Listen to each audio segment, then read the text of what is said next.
Support LaneSide. Get something cool. Alright guys, so welcome back. As always, I am the Bearded Beast, and well, we have something really special in front of us here. This is the new hammer effect. Well, let's get into it. I'll kind of explain what's going on. Now, as soon as I saw this ball and I saw the numbers, and especially the core shape, I had to go to the bigwigs. I had to go to the core designers. So I contacted Brian Bakosh from Brunswick and said, yo, dude, what's going on here? Because this, I mean, it looks like something I've seen before, but, well, this is different.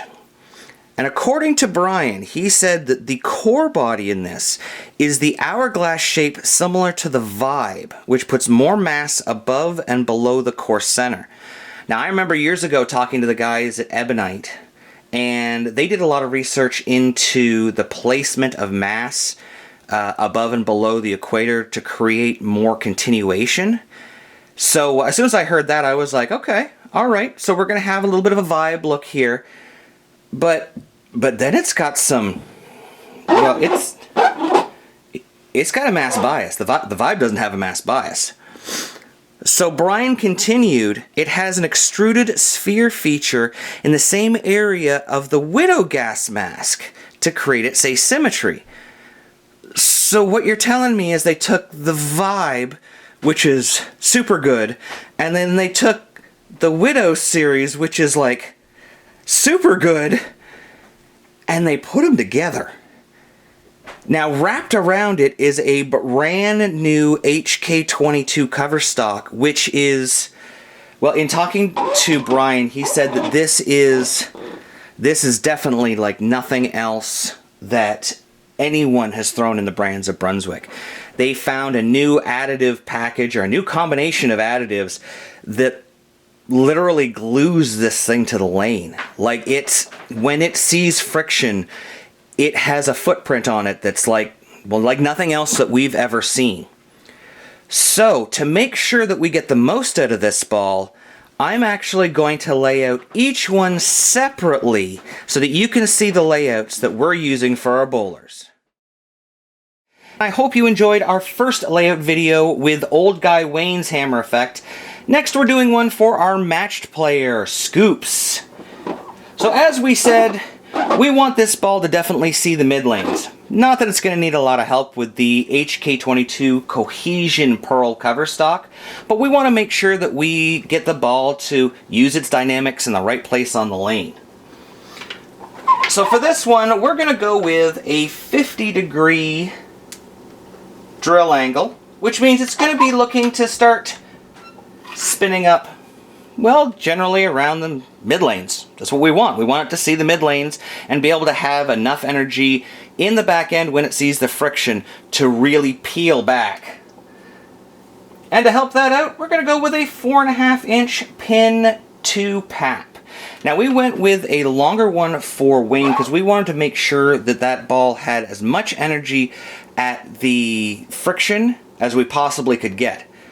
Nick doesn't need quite as much help. He has a little bit more speed, and he does have a little bit more rotation.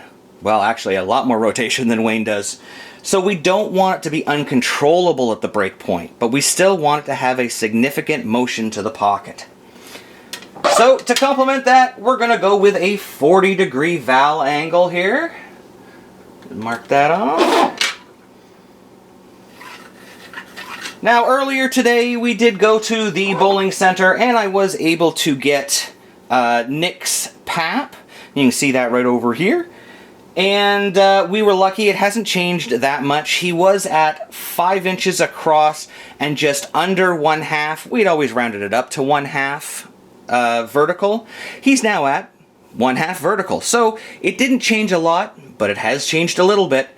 Now, as I said, we always want to make sure that we're on top of these changes because we never want to drill a ball that's not going to do what we intend it to do. Speaking of getting a ball to do what it's intended to do, one of the things I really liked about this ball, even though it has the Widow flip block in it, they've actually, rather than putting it up here, it's actually been moved down here to where the pin is. That means that when we drill into these areas near the pin, like on Wayne's ball, not only don't we have to worry about it cracking because we have dot, but we're not going to be drilling into that top cap. So we're going to be able to preserve the numbers of the drilled ball, the dynamics of the drilled ball better. We're going to be able to keep that differential nice and high, and it means we're going to be able to keep as much performance in this ball no matter where we drill it, which is A-okay. Alright, so we got to measure 5 across here. Boop. We got nicks almost done here. One more line. And once again, imagine this. But look at the position of the finger drill to the pin. Normally that would be just above 1 inch. That'd void your warranty. That would probably lead to cracking down the line, but not with dot. You can drill anywhere in here. You're not going to hit that cap. You're not going to hurt the ball. You're going to be able to preserve that performance. Why wouldn't you want to? Alright, let's put some fingers and thumbs on that, and there we go. So you can see we've got the mass bias kicked out a little bit farther on this one than we had on Wayne's. That's going to give us just a little bit of a different shape. In our next video, we're going to lay one out for Rob.